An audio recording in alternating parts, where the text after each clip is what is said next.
Well, good morning again. I'm Henry Brown, Professor of Education and Public Policy here at BC, and it's my great pleasure to welcome you to Religion and the Liberal Aims of Higher Education.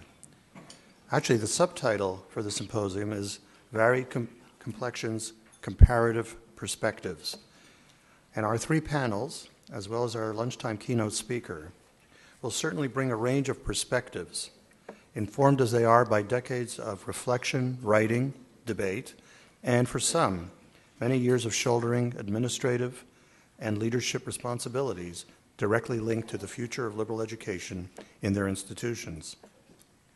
I want to thank our speakers, our panelists, moderators, and of course you, the audience, for taking the time to join us in the celebration of BC's sesquicentennial and for the symposium, one that addresses an issue that is at the heart of BC's mission. Before proceeding, on behalf of Eric and myself, I want to express our gratitude to Father Leahy, Mary Lou DeLong, Joe Quinn, and members of the Sesquicentennial Committee for selecting this symposium as one of the signature events in the celebration of BC's 150th anniversary. We're very honored and have had great encouragement from Boston College throughout the process of bringing this symposium to fruition. And I especially want to mention Frank Murtaugh and Courtney Huff and their colleagues at OMC for their support in planning and logistics, as well as Connor Kelly for his steadfast support over the last year. Last night, President Hatch's keynote address was titled Hope and Challenge in the Middle Ground. In it, he elaborated on the essential role that private colleges play in American higher education, with particular attention to those affiliated with the Catholic Church and especially Jesuit institutions like Boston College. And while recognizing the great success of Boston College, building on a centuries-old Jesuit Catholic tradition, he also spoke of the challenges faced today by Boston College and indeed all institutions, with a focus on offering a liberal education that is powerfully transformative, all the while managing the tensions between the pull of rigid, homogeneous orthodoxy and the allure of academic excellence. As we all know, many colleges and universities, sectarian and non-sectarian alike, have been grappling with the challenge of rethinking and delineating the aims of liberal education for the 21st century, in part to help guide their own strategic planning, and in part to make the case for the continuing relevance of liberal education in the world of the 21st century. They then face what is perhaps an even greater challenge, and that is to translate those aims into the lived experiences of students, faculty, and administrators. The focus of this symposium is how those aims are framed and experienced on campuses with a strong and explicit affiliation to a religious tradition. Are such institutions just living fossils from another age, or are they hardly survivors destined to flourish in the decades to come? Many of us believe that the future of liberal education is one of great moment for our nation. We have only to recall that tonight marks the 74th anniversary of Kristallnacht, a horrific event that took place across Germany and Austria and proved to be a harbinger of the greater horrors that were to follow. Nazi philosophy and policies were and are the antithesis of liberal thought, and their ascendance in the 1930s arguably was a function of both historical contingency and a failure of German society, including its educational institutions. In her sesquicentennial address a few weeks ago, Harvard President Drew Gilpin Faust drew attention to the rise of the modern research university in the latter part of the 19th century, as well as the innovations in curriculum initiated, among others, by the then president of Harvard, Charles William Eliot. These changes signaled a turn in American higher education and, with increasing secularization, character education, and more generally, moral formation went the way of Latin and Greek, that is, relegation to the margins. This swerve, along with a steady increase in vocationalism, has placed proponents of liberal education on the defensive. In fact, Arthur Levine, in a recent interview, describes the current generation in comparison to previous ones as, and I quote, much more pragmatic. They say their primary reason for going to college is to get training and skills that will lead to a job and let them make money. Despite the best efforts of the AAC&U and others, this view is ascendant in our nation's campuses, even those with a liberal education mission. But this is a battle worth fighting, for as President Faust put it, We cannot let our need to make a living overwhelm our aspiration to lead a life worth living. At many religiously affiliated institutions, that battle is being waged successfully. Here at BC, student formation has been a guiding principle since its founding 150 years ago, though certainly how it is framed and realized has evolved over the years. After its most recent re-examination of the issue in 2006, Boston College issued a pamphlet titled The Journey to Adulthood, which noted that ideally college students, and I quote, move towards new forms of identity and more critically aware forms of knowing, choosing, and living authentically. And it goes on to point out that while many institutions have moved to focus primarily on students' intellectual development, BC proposes an explicit and intentional approach to a broader vision of student formation drawn from the understanding of what it means to be human that is at the heart of the Jesuit educational tradition. And I would expect that many other institutions with strong religious ties and traditions have similar statements, or wish they did. In the spirit of critical but open-minded inquiry, our three panels today will examine a range of questions, including how did we arrive at the present juncture, and what are the prospects for the future of liberal education? Are religiously affiliated institutions relatively successful in graduating students who have matured along several dimensions that delineate this more expansive view of the purposes of higher education? And if so, what are the strengths such institutions bring, and what are the special challenges they face? And by contrast, is a commitment to a religious creed fundamentally incompatible with the aims of liberal education and unfettered scholarship?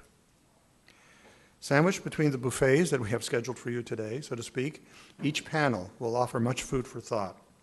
Our intention is that you will actively partake of what is being offered with our panelists and moderators, as well as fellow audience members. Indeed, our hope is that what happens in Chestnut Hill does not stay in Chestnut Hill. Rather, that it ripples outward to energize or initiate further conversations and even, dare I say, action. Actions that move liberal education forward here at BC and at many other institutions around the country. Thank you for your attention, and let me now turn to Cullen Murphy, who will be the moderator for our first panel. Cullen is a well-known author and editor-at-large for Vanity Fair. For more than 2 decades, he was the managing editor of the Atlantic Monthly. He is a graduate of Amherst College and currently chairs its Board of Trustees. So please join me in welcoming Cullen and the members of the panel. Thank you.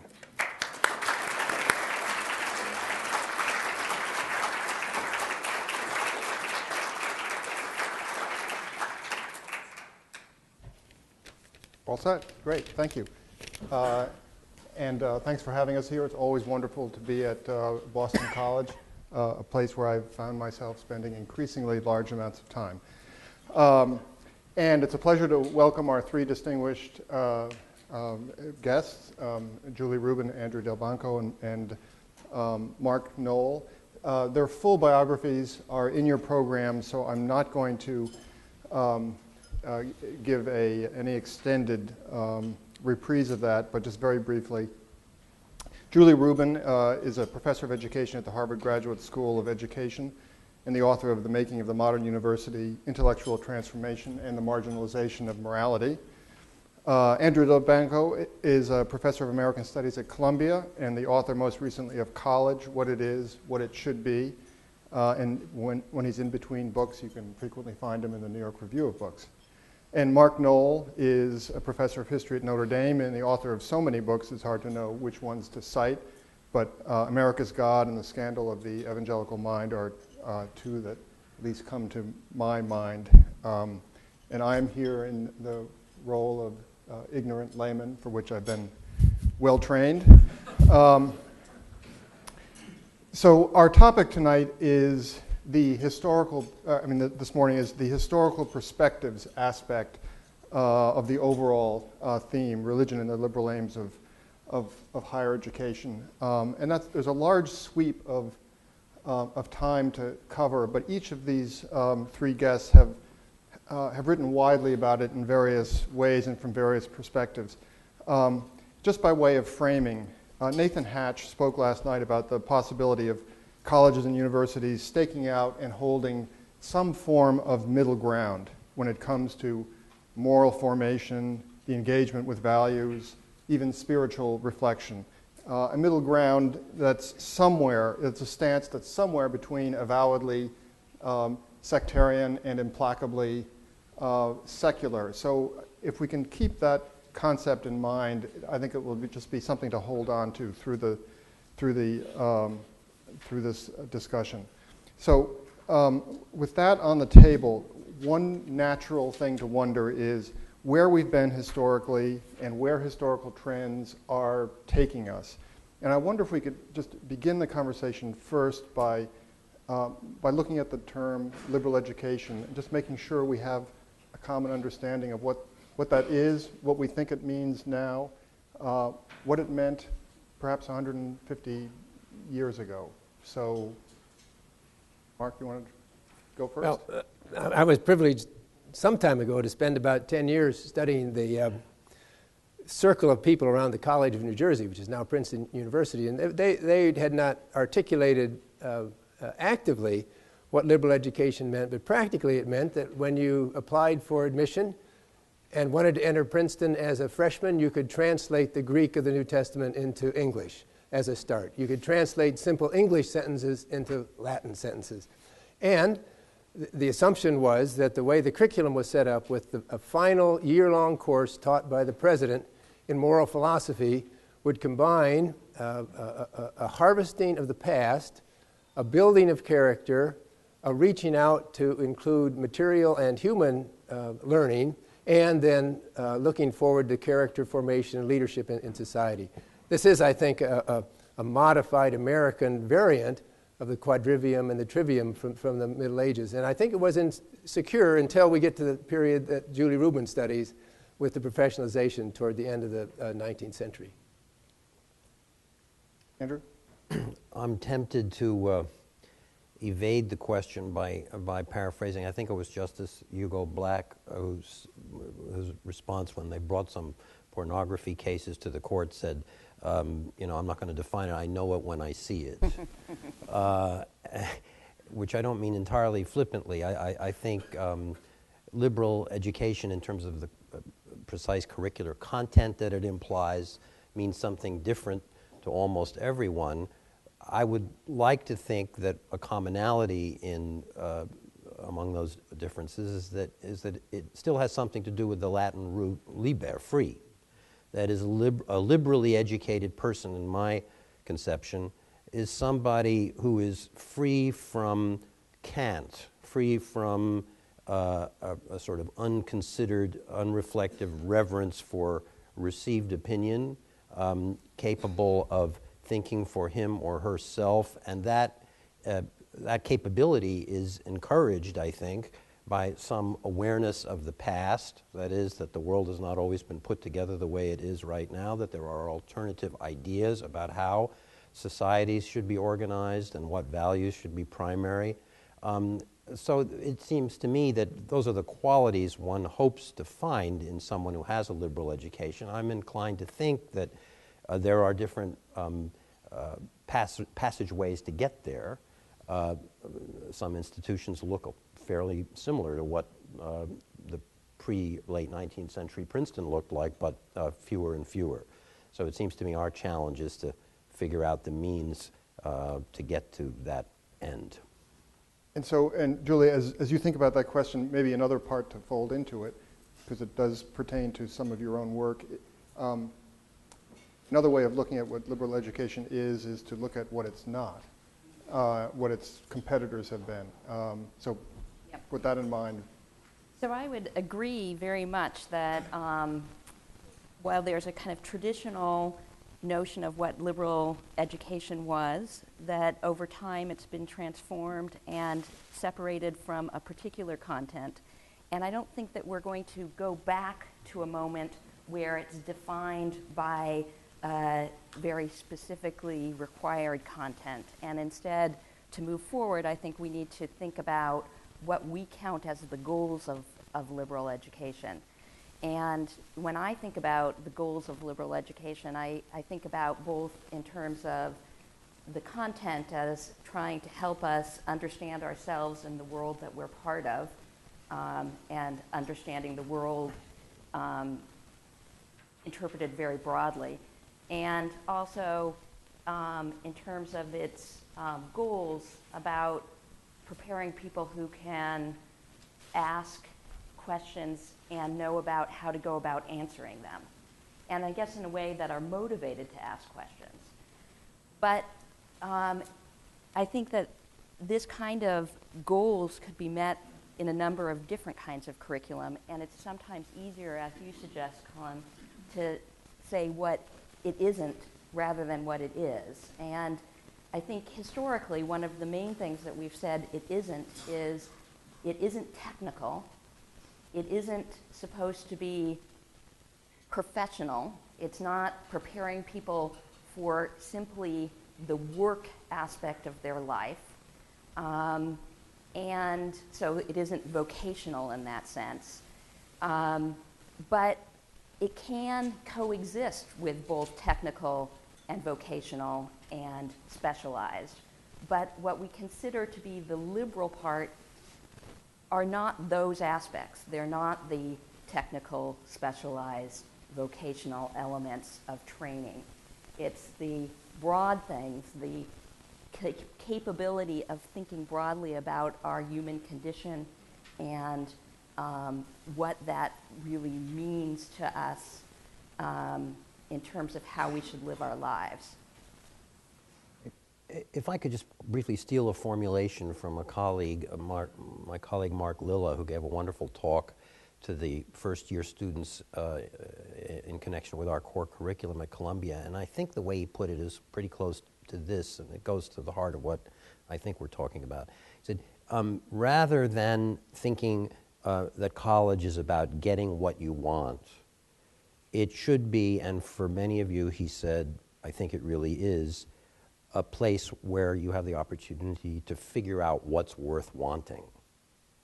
And I liked that contrast very much, and I think we're saying that liberal education is the kind of education that compels us to ask that second sort of question with the help of texts and traditions that have tried to address that question in the past. And in some ways, Mark Lilla's formulation actually gets us at the very point of this conversation, because does liberal education compel us to ask what's worth wanting any longer? Does it ask that question effectively? I mean, maybe we can just put that aside for a moment. But bearing in mind your Hugo Black definition, so probably very many of us would have that same sort of visceral approach to liberal education. But let's take something that's much more concrete, which is religion per se. You know, most of the institutions that we now would look at and just say, well, these are expressions of the liberal arts ideal.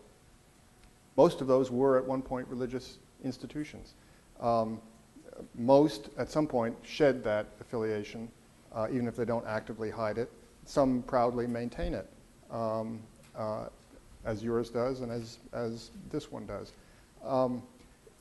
So just thinking about the role of religion and the role that it played at the outset, how do you locate religion in the idea of liberal education? What motivating power did it have? What legacy does it, has it left? Well, if we take sort of what I was saying as what I think of liberal education as trying to understand ourselves and our place in the world that we inhabit, religion certainly has been one of the main cultural forces that have addressed that question and have tried to answer that question and has engaged people in asking that question. And so if we also assume that you help people learn how to ask and answer questions by engaging them with other people's efforts to ask and answer questions, you couldn't really have a liberal education in our culture that didn't bring students into contact with religion, because in order to understand how people have asked the question about who we are and what's our world and what's our place in it, you would have to engage with various attempts of religious traditions to answer those questions.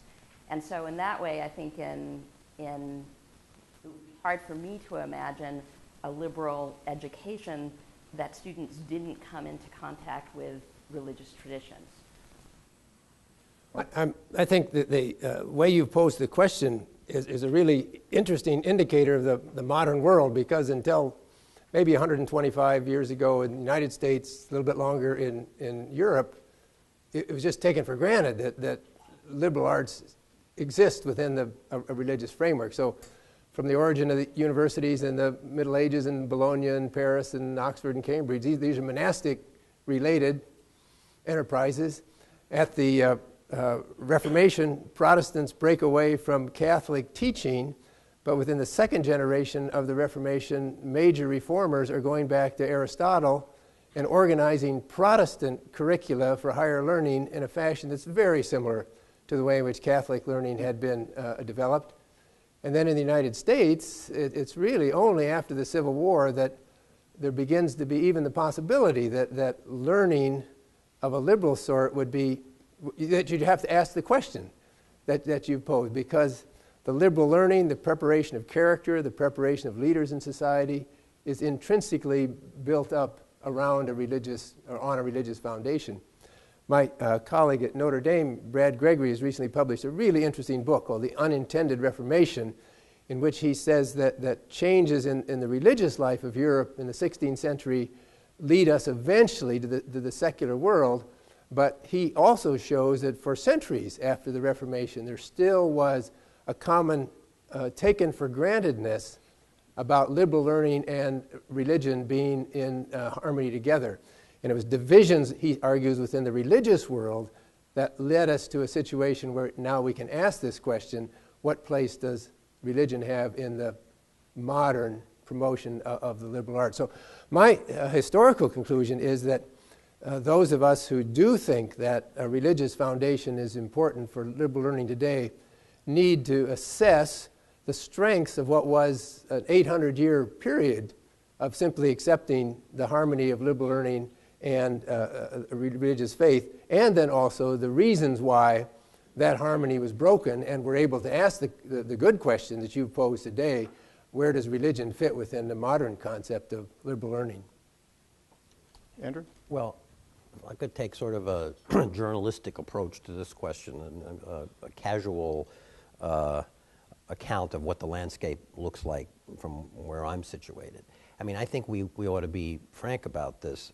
In my institution, which has its roots in the Church of England, or what Anglicanism broadly, at the Venerable Institution across the river, which has its roots in Congregationalism, at Princeton, which has its roots in Presbyterianism, it seems to me, generally speaking, you'd need an electron microscope to find any vestigial or residual surviving elements from those traditions. That's just a fact, I think. I mean, there may be different points of view. Now, those are not the only important institutions, but they're a sort of representative sampling of the modern research university that the evolution of which Julie has written about so well. And the modern research university has had a tremendous impact on the whole landscape of American higher education, including on institutions like this one, because so many of the faculty earn their advanced degrees in the environment of a research university. So it's kind of close to extinct, I think, in some very important institutions. I happen to believe, and that's one of the themes of my little book, that there are some elements that if we raise them to a higher level of awareness, we would recognize that some of the traditions that we pursue actually have their roots in these religious traditions. For instance, Nathan was speaking last night about diversity, value of diversity. I have this peculiar view that the gathered churches of early New England actually had a concept of diversity, that the criterion for church membership was the capacity of the individual to edify other persons. That is, what the question of church membership was, what do you bring to this community? And in theory, at least, that's the question which every admissions officer in every secular selective institution is still asking, but they're not perhaps aware of the of the origins. The other, if I could just say one other thing I'd say in a somewhat mischievous spirit when I go around talking about this kind of topic is it always half amuses and half horrifies me the standard issue convocation speech that we now get at every highly selective institution, which is, you are the best and the brightest students ever to walk through these gates. Your accomplishments are already legion, and in the future they will be in, more than the stars in the heavens. You're smarter than we were, et cetera, et cetera. And it amuses me to think that the equivalent of that speech X hundreds of years ago would have been, you are the most miserable, miscreant lot, and the only thing you deserve is to burn in hell, right? So we moved some distance from that, and I'm with Nathan on this. I think a middle ground would be a good place to try to get back to. Yeah, the only place you get the speech that you're referring to now is in the graduating undergraduate humor speech. Exactly. So Mark, mindful of what you were saying about the, in a way, how odd my question was, looked at from a historical perspective, and I see the point. I think this might be the moment to actually to look back and to just give a quick overview of the broad sweep of what has happened. Andrew, in one of your articles, you talk about a building at Columbia where there's an inscription over the facade that says something, this is erected in the name of religion, Well, actually what it says is erected for the students. And a great teacher I had drilled into me the notion that when you see a principle enunciated in this kind of public big way, you can be sure that no one believes it anymore. And in this case, this is a building that all the other buildings surrounding it have names like mathematics, philosophy, law. In other words, this is the new Columbia campus that was constructed at the beginning of the 20th century. It was constructed on behalf of the disciplines, of the subjects. So we have this one building there that says, we're different, we're erected for the students. And that struck me as a kind of an interesting contrast. And then beyond that, it says something about religion and also something about so that they may grow in character. Right. Knowledge and character should grow together. Grow together, right. right. And so in this article, you cite that, you walk by it, and you make the point that, well, even then, 100 years ago, this was an endangered idea for the reasons you just cited, but it made you reflect about where we had been, 50, 75 years earlier, and what had happened in this intervening period up to the present, which is really part of the story that we're trying to get our minds around this morning.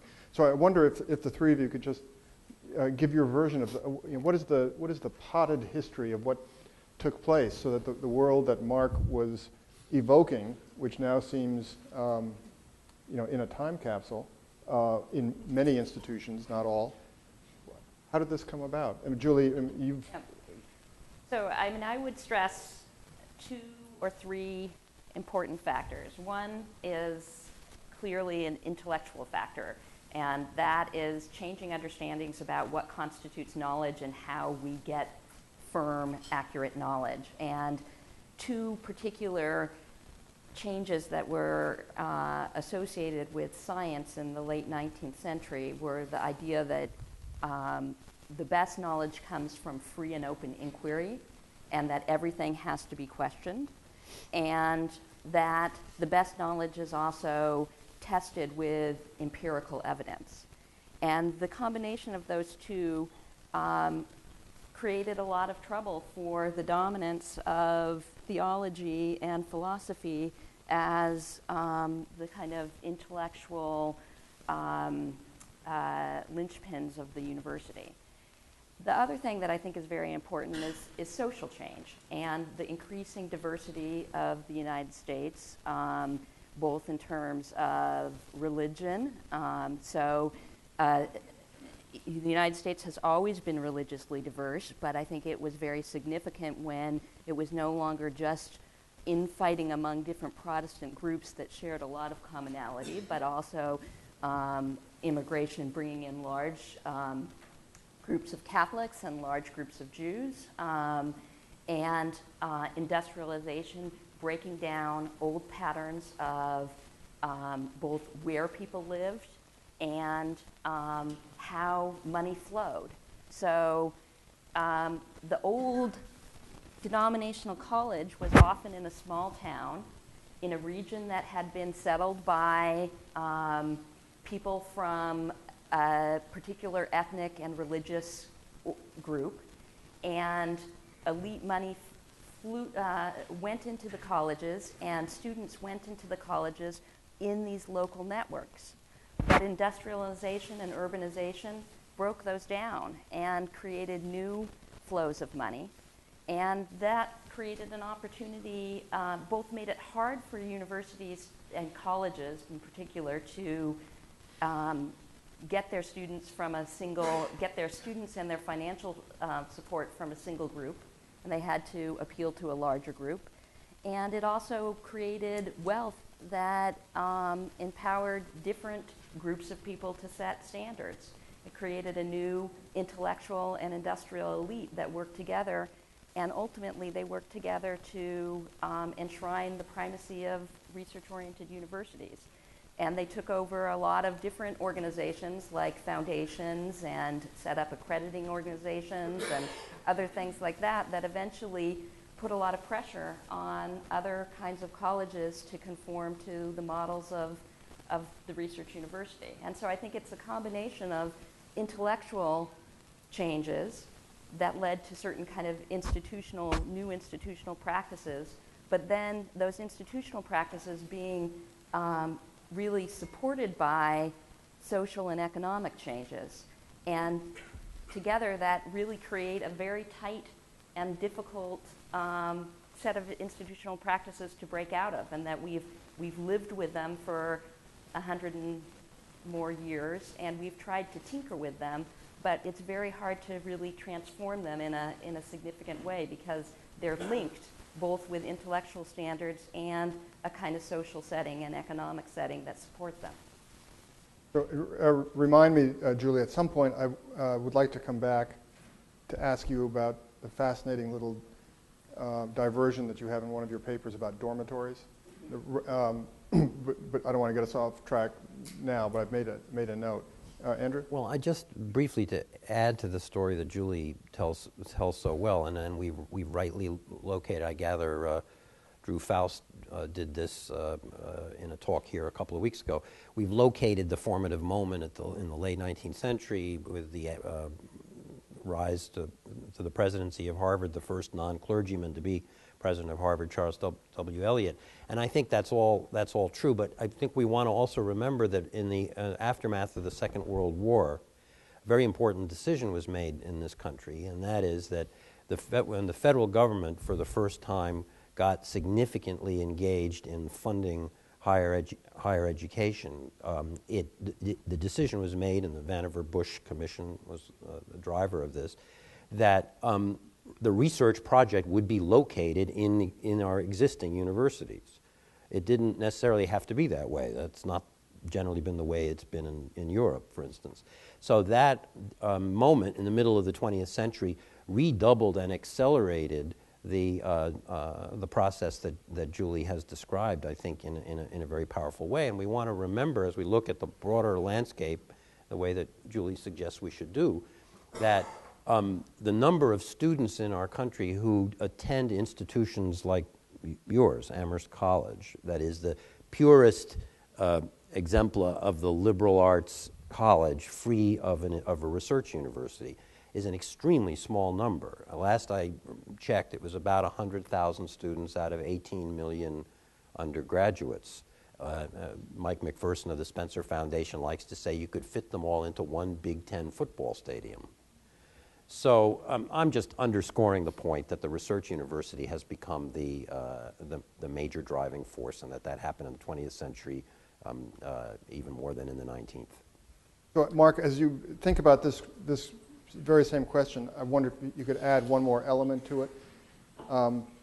So over this course of time, the dynamics that Julie and Andrew have described, took place. Many religions many institutions that did have a religious affiliation let go of that affiliation, but at the same time, many did not. So as you think about this, also talk about the institutions that held on to it. And I actually am very much indebted to the work of Julie Reuben and Andrew Delbanco for the periods they have talked about. My sense in broader intellectual and even religious terms is that the changes they describe so well for the second half of the 19th century have also come out of the way in which higher education in America was set up intellectually right from the beginning, or certainly from the 18th and 19th century. And that was with a very high reliance upon what we might call natural theology or natural reasoning. The year-long moral philosophy course taught by college presidents into the late 19th century was not a theology course. It was not a biblically oriented course. It was a course in natural reasoning in which the effort was made to show that the ways of God, revelation, fit with the best forms of human understanding. The developments that Julie described, and I would add that the Civil War, which was religiously disconcerting because there was such strong religious commitment to the rightness of both the Union and the Confederate side that was never resolved religiously. Those developments shook what had been the easy camaraderie between natural reasoning and reliance upon revelation. The entrance of the new science is, I think, a perfect example. Darwin's ideas are promoted in America first by Asa Gray of Harvard University, a lifelong Sunday school teacher at the Park Street Church who went to his grave affirming the Nicene Creed. For Asa Gray, there was no sense that the new science would disorient the traditional views of revelation, but he and then just a few other people were in the minority. What happened, I think, in direct response to your question is very much what Nathan said last night. There came a fork in the road where the major American Protestant denominations and most of the major American colleges and universities turned toward free inquiry, turned toward science as a dominant adjudicator of knowledge. A few institutions decided not to go that way, but in not going that way, they became quite sectarian, chose not the middle ground, but the far right ground of preserving a distinctly religious tradition. The mainstream of education was not ever overtly anti-religious, overtly turning aside, but was like the slow boil of the frog in the pot of water. And over time, that water became very secular. The heat turned up. This, I think, is described wonderfully in George Marsden's book, The Soul of the Modern University. And I think pertinent for Catholic universities is the great book by Philip Gleason that came out just about the same time as George's, describing Catholic colleges and universities, which I think, and following Phil Gleason, I think they began to face in the 1940s and 50s, but Protestant colleges and universities had faced in the 1870s and 80s. That is, they had to decide, would they keep the particularities of the religious tradition when the particularities of the religious tradition no longer lined up neatly with the leading research and the leading academic institutions. And I think maybe Boston College today, the University of Notre Dame, is about where Princeton, Harvard, Yale were in the 1890s and the 1900s, trying to stay in the middle ground, but being pulled on the one hand toward a sectarian preservation of the tradition and pulled on the other hand toward a more secular general approach to learning that looks down upon the possibility of a particular religious tradition grounding liberal arts. So, just one quick addendum to these marvelous historical narratives that we've just gotten. Just one comment about the present moment. We want to recognize that for reasons having to do with large economic global forces, the era of the tremendous infusion of new resources into American higher education seems, at least for the moment, to be stalled, if not stopped. And in that context, there's, as I hardly need to tell people in this room, a growing preoccupation with measurable outcomes, right? If we make as a society an investment either through public funds or private philanthropy in an educational institution, how do we know what we're getting for the investment? What is the outcome? And the problem I think that we face, all of us interested in humanistic education, whether we come from a particular religious tradition or not, is how do we step up to that challenge? As Nathan said last night, the scientists know how to show results. If you believe, as I do, that the results of humanistic education don't show up till they come back for their 25th reunion and you find out how they've lived their lives, it's hard to answer that question. And I just think we should have that problem out there as part of the conversation. Well, perhaps this would be a good moment actually just to go deeper on that issue of outcomes. If one of the goals in the past of a liberal education was character formation, and it does not seem to be at the center of the enterprise right now in many institutions, what do we know about what liberal education does to people? And I can ask this in two ways. Just take a traditional undergraduate college, in Columbia, say, or Williams, that doesn't have any kind of sectarian influence, and then also take Wheaton, say. What do we know about what the experience of those two institutions does to people and does to people differently? Do we know anything? But it's kind of a fundamental question. Well, if I could offer one other slightly mischievous but semi-serious response, I think one thing we know, we at Columbia have this core curriculum that we've somehow managed to preserve for 75 years, and the alumni are ferociously loyal to it. One thing we know is that they seem generally to be a little less interested in making money than alumni at our peer institutions, which is measurable by the relative size of our endowment. Right? In other words, there are complicated reasons for this, but they seem, to be more inclined to, say, go into medicine than to go into high finance, at least until recently. So that's just one. So what you're saying is you succeed when you fail. Exactly. Yeah. Exactly. I've been really struck at Notre Dame by the weekends, Father John, that are held in early June or late May when the alumni come back, often with their kids. I don't know what they're trying to recreate by living in the dorm, but they're showing a lot of loyalty to the institution, and I think more than just loyalty to the institution. This would have been the same many years of experience at Wheaton College, where alumni that returned would say almost all of the positive things that administrators would have said this education will have. So more attention to service in life, more ability for those who do go into the professions to use some of the means gained by the profession or the expertise of the profession to advance the common good and not just the nest egg.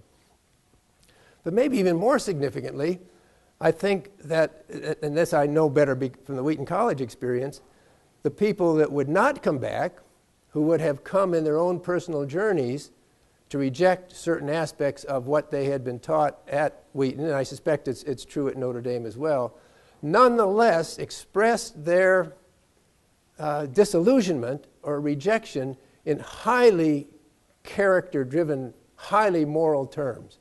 So that what was clearly successful in institution is training people to think about major life issues on the basis of grounded moral inquiry.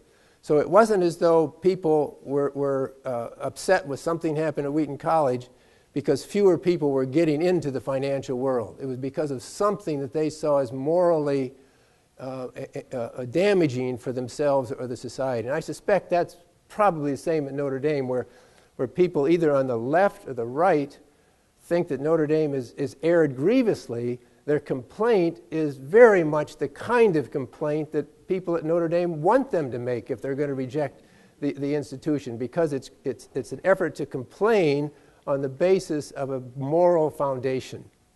That's a great insight. And so the question I'd like to ask the two of you with a different perspective on different institutions,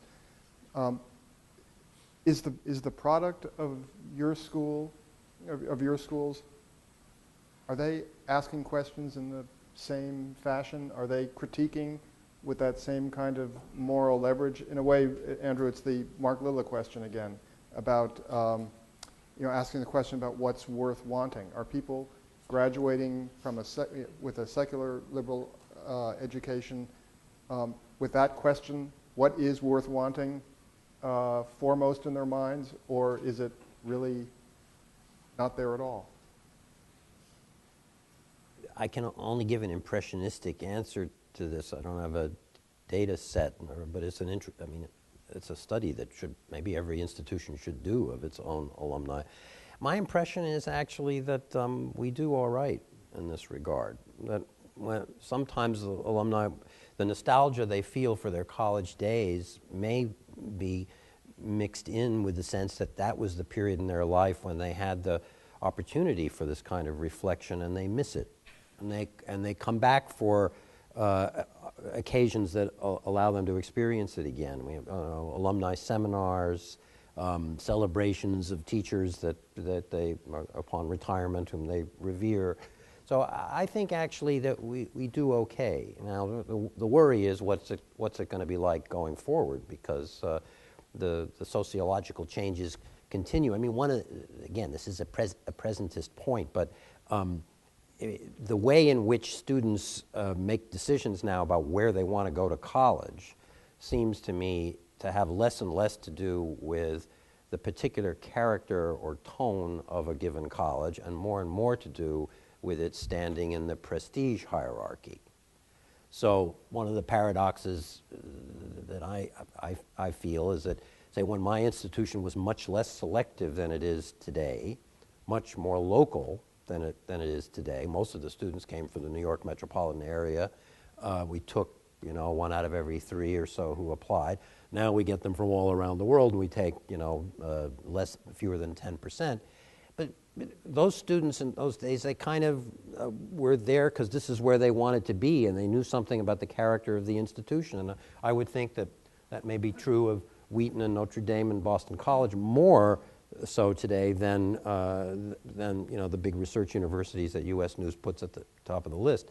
So I worry about the sort of homogenization of institutions and the struggle to retain institutional character or personality in this new environment of ferocious prestige competition.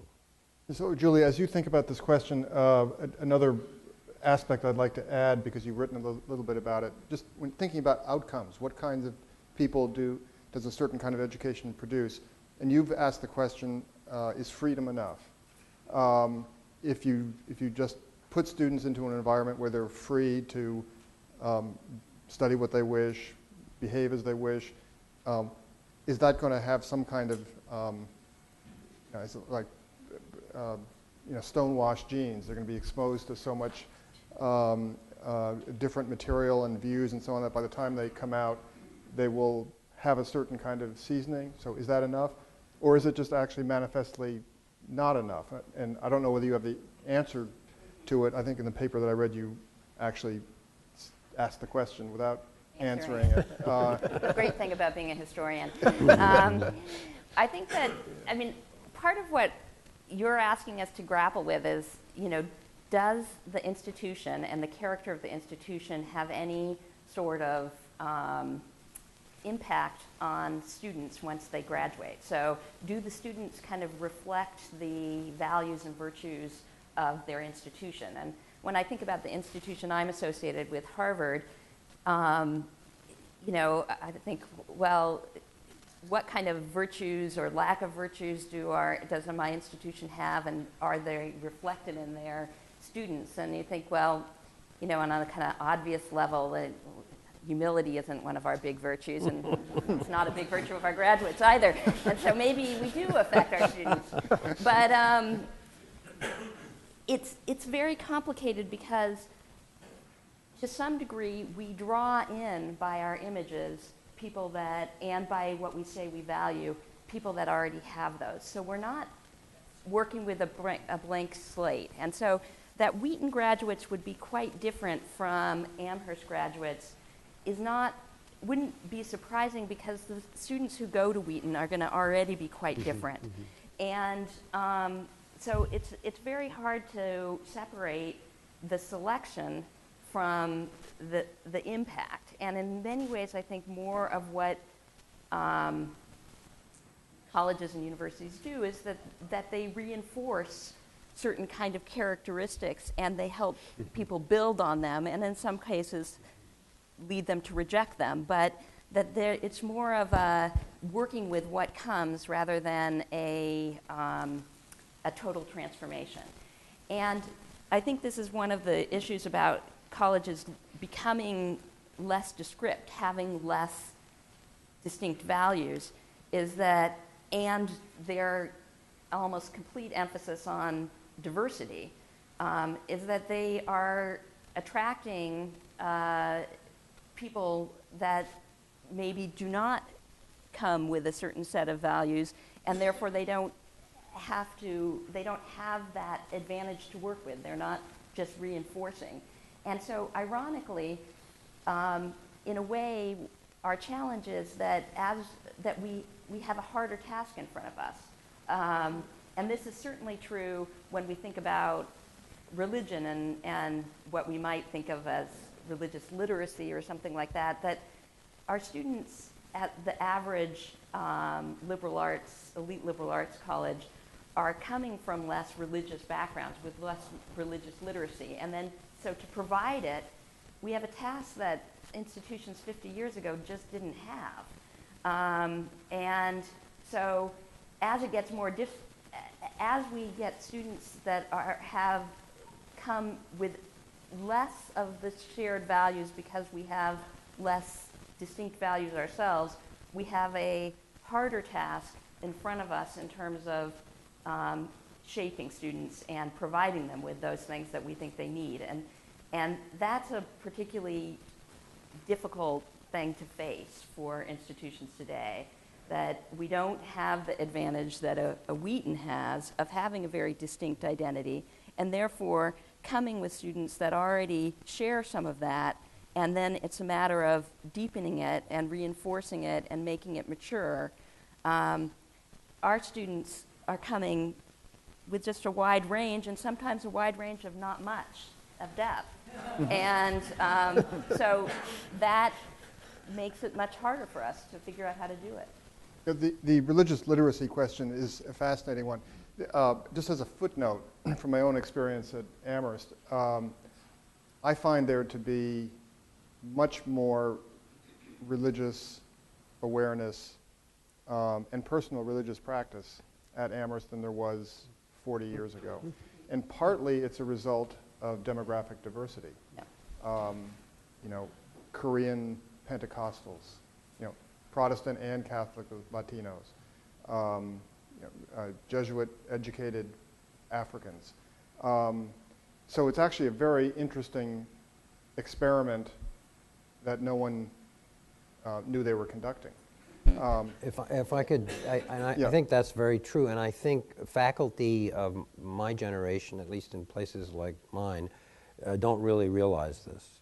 That, for instance, when they see a student walking across the campus who has the physiognomic features of a person from Asia, they think there is an Asian American person. Whereas it's more and more likely that that person thinks of him or herself as a Christian first.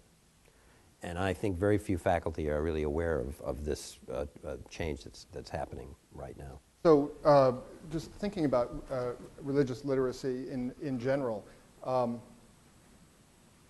suppose there could be a tendency among some to think that because religion seemed to be more in the public eye and more present in institutions decades ago than it is now, that religious literacy must have been greater in the past. But I wonder about that. I can certainly see that literacy with respect to one's own religion might have been greater, but literacy with respect to other religions may not have been any greater at all. But just, so stepping back from that, what role do you see for religious literacy? How important is it? How does that inform liberal education, or how should it? Is it a big ticket item that we're missing, or not? Well, it seems pretty clear by now that there was something wrong with the secularization thesis of history. And I mean, I can answer with an anecdote. I was put on, I think it was the last committee they put me on for reasons that may be obvious to you, but I was put on the review committee for the religion department at Columbia, and the then dean of the faculty clearly had the attitude that he couldn't understand why this department existed. And he had a sort of not so hidden agenda to see to it that it would go out of business. I mean, we had Union Theological Seminary down the street, so why do we need this department? And then 9/11 happened.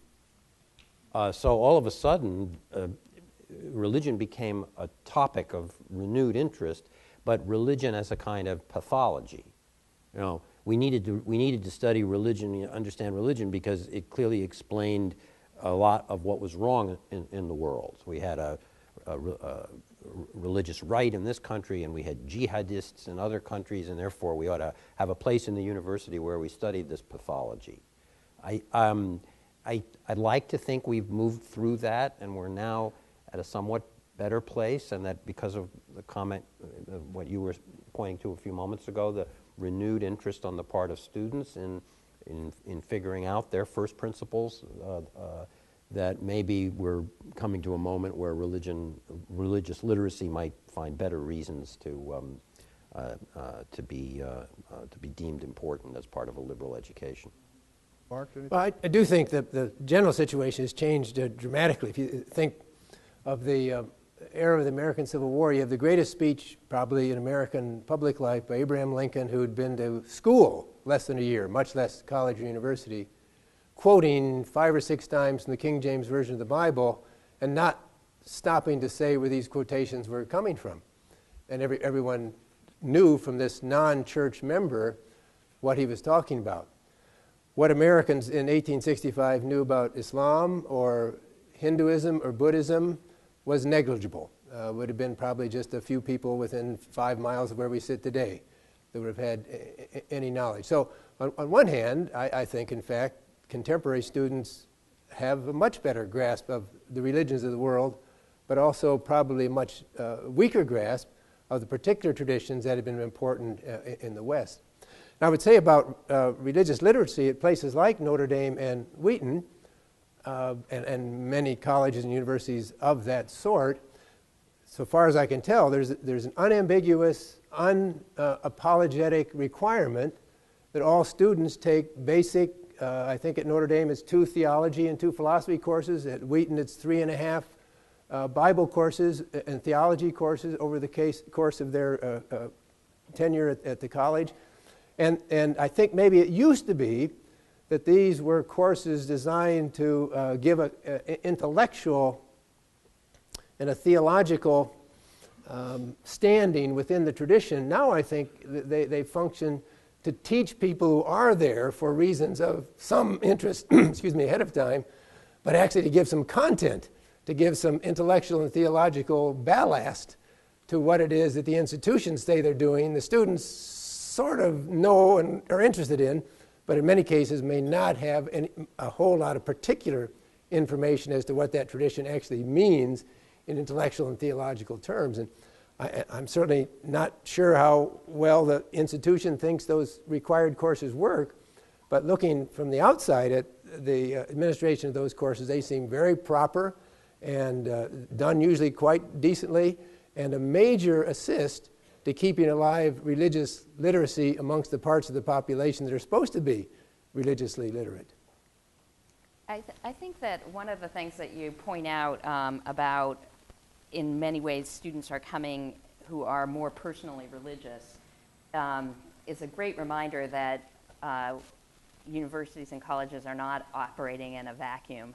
They're operating in a social context that bring students to them with different levels of commitment and things. And it is true that we're living in a world where there's a high level of personal religious commitment, and our students come to the institution.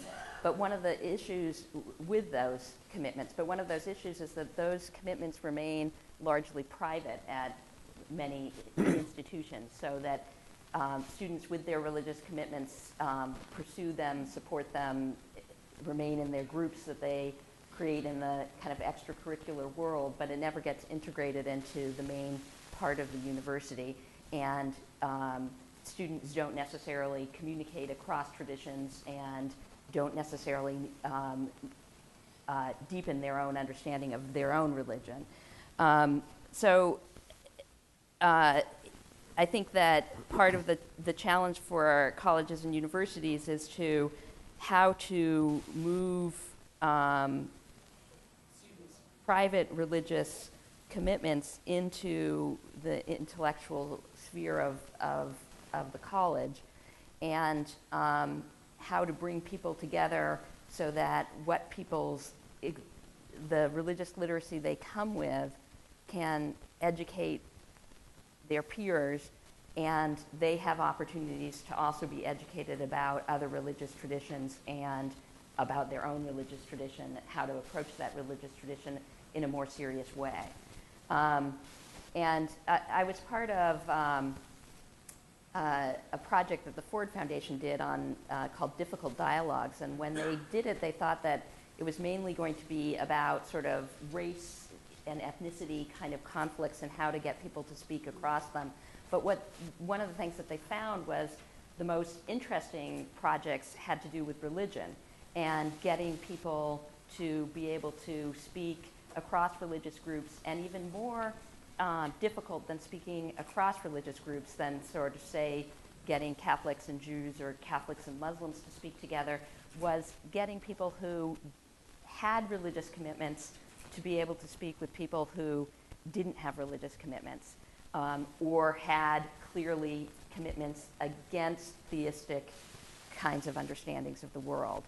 And that seems like a remarkably wonderful opportunity for institutions that want students to learn from each other and want people to be able to learn from the diversity that we're intentionally creating at these institutions, is to think about religion as an important dimension of difference and an important opportunity for people to be able to learn and to discuss. So to be creating intentional opportunities for people to move their religion out of kind of private practice and into the intellectual life of the institution seems like something that colleges and universities could do, because they have the opportunity that their students bring to them. It's not something that they have to do from the top down with faculty and stuff.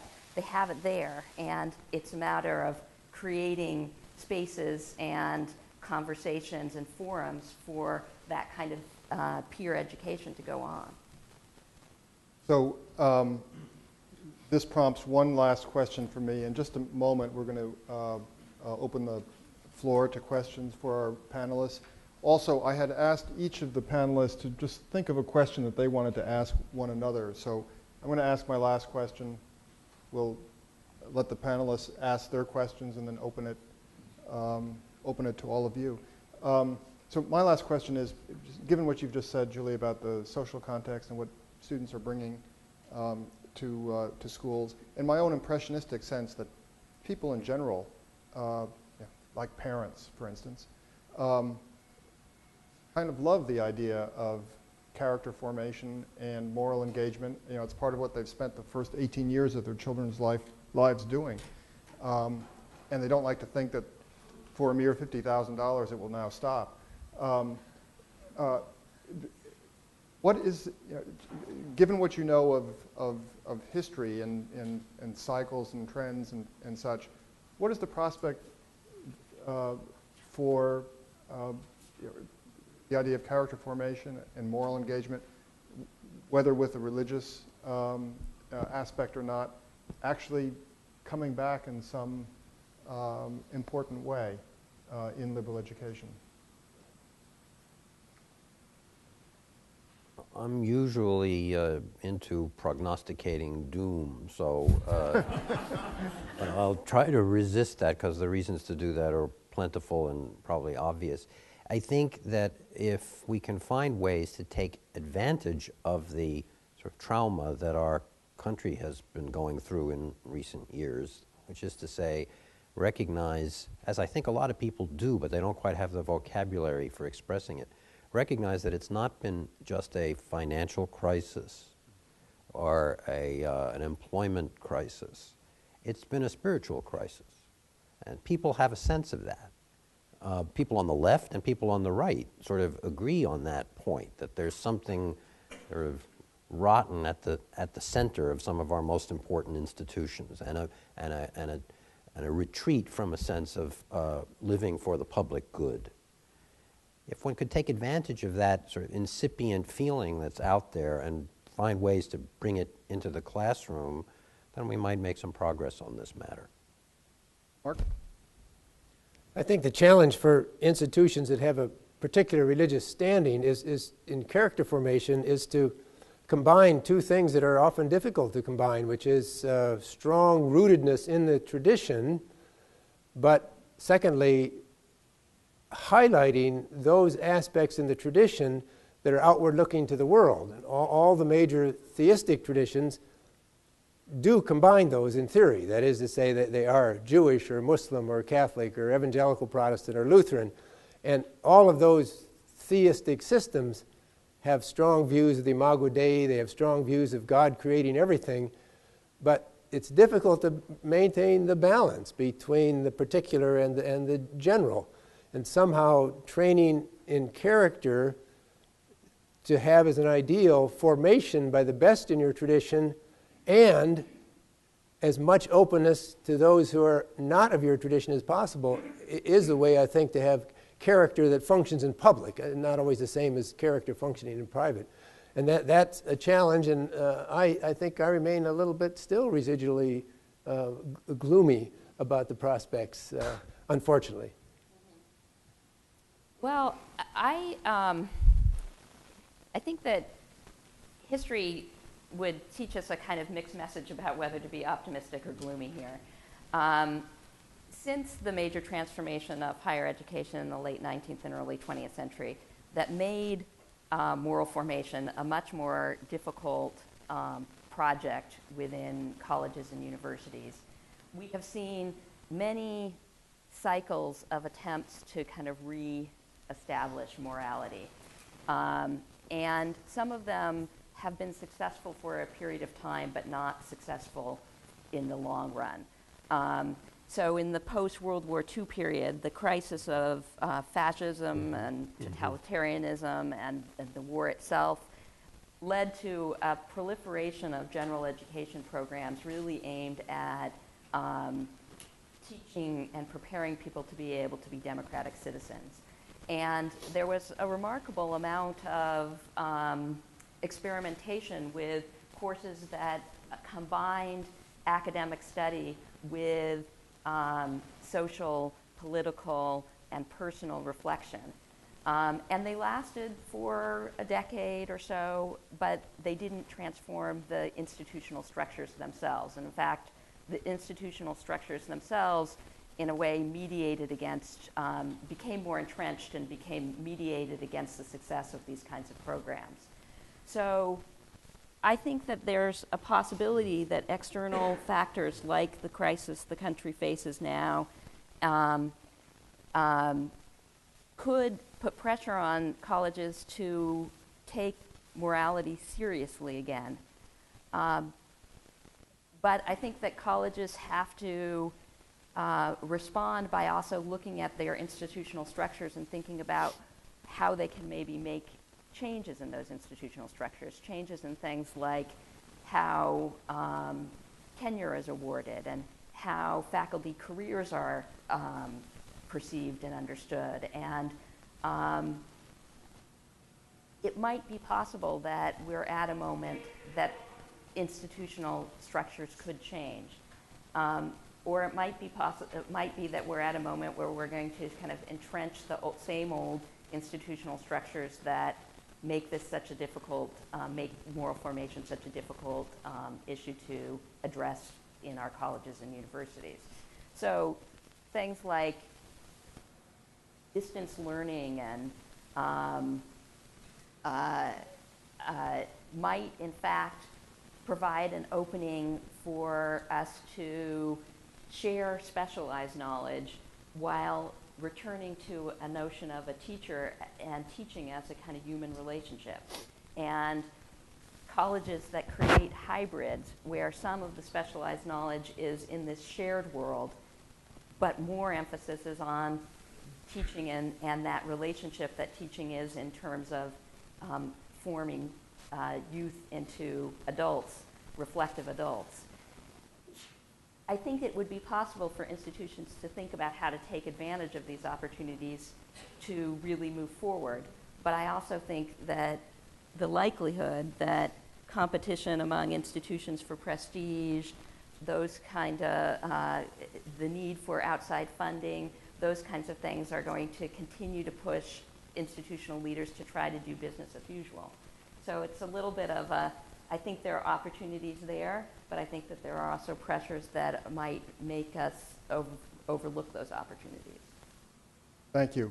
You know, just making myself aware of the time, I realize it may not be time to go to you for your questions at the expense of the questions that will likely be out in the hall. So we have 15 minutes, and if there are...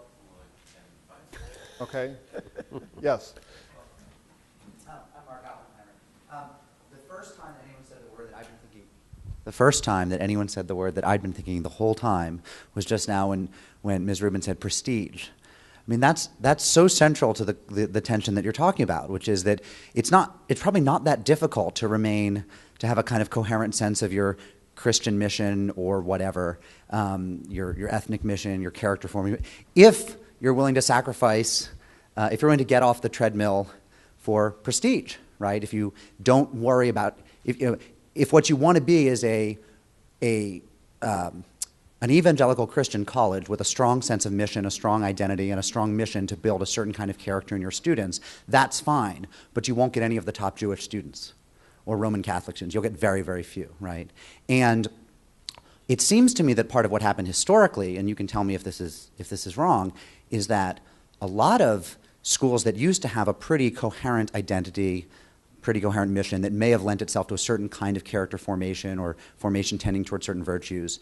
Think about a Luther college in Iowa, for example, which was not only Lutheran in its mission, but Norwegian Lutheran, right?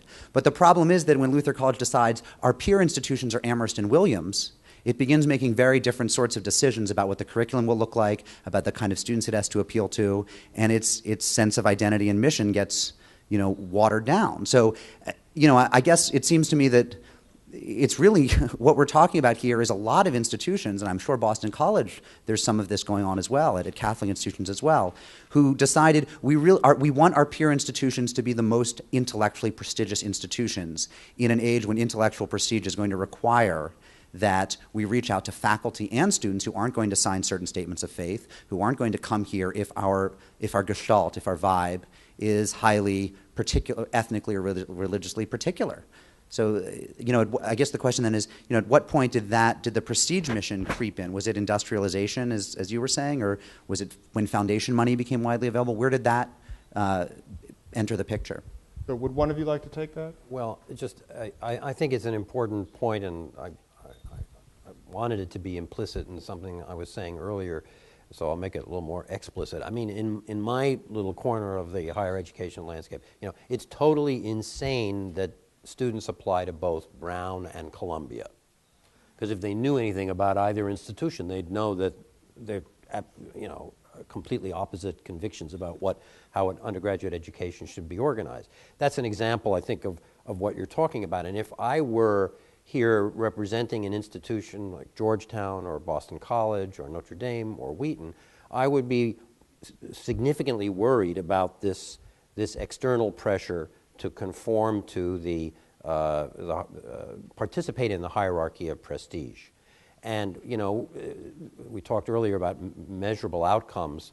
The way we now tend as a society to measure the quality of an institution of higher education is by measuring how many applicants you turn away, right?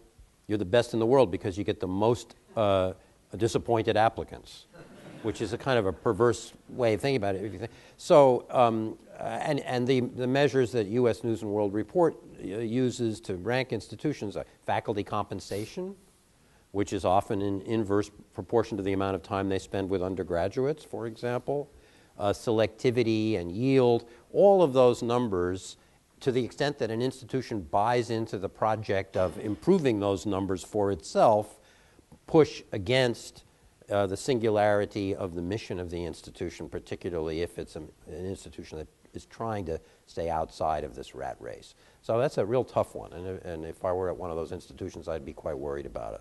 I've got to say, just 30 seconds, one half cheer for prestige, because the good side of prestige is the awareness of institutions that they need some things that their tradition does not develop by itself. And that can be a positive along with the many negatives for simply seeking prestige. There was a question down there. Yes, thank you. Joe Quinn from Boston College. I'd like to return to Cullen's question. Is freedom, hanging around with smart faculty and fellow students, enough?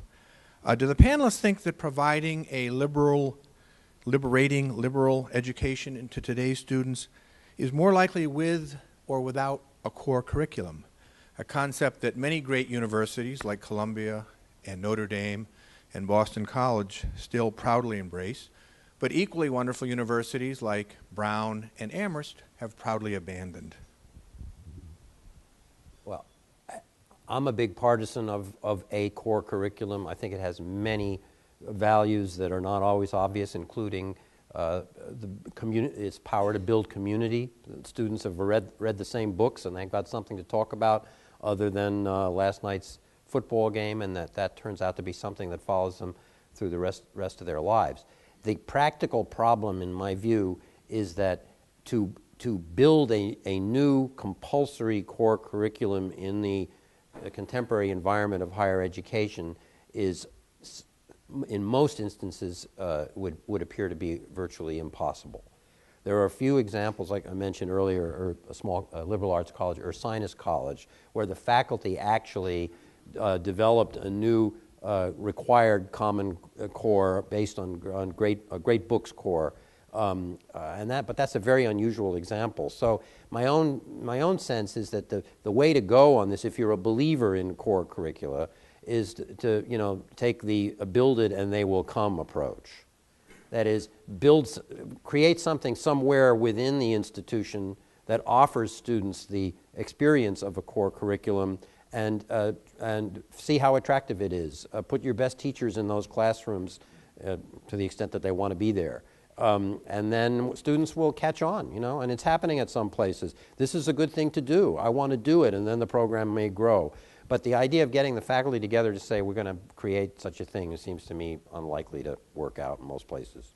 We have time for one more question, and I did see a few more hands. Yes. No, yes. Yes, thank you.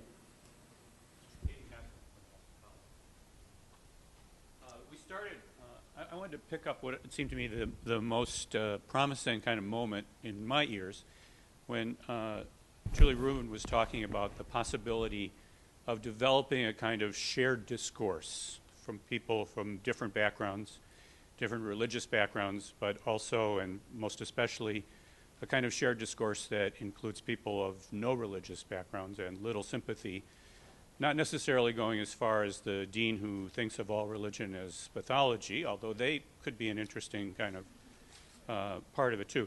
We started with the word liberal, but we never really put into question, it seems to me, the word religion in this kind of way that I think a recent book by Mark Noll's colleague at Notre Dame, James Turner, does. That is to say, he's written a book called Religion Enters the Academy. In the 19th century, in the classic period we're talking about, religion was not really a category. And people took whatever their religious views were for granted in ways we've acknowledged. But we can't do this in the world after 9/11, as you said. And it makes the possibility of studying different religions, which eventually did enter the academy with work by Max Muller in England and in this country with comparative religion and so on. It makes that possibility something that would be interesting. It's an opportunity to kind of make this feature of human experience, which has been to a very great extent marginalized, not just the morality, but the religion of people has been marginalized. How can we create a common discourse, not in religion departments per se, but throughout the university in the different disciplines? What are the opportunities here, given the pressures that the panelists were just giving us about the prestige and so on?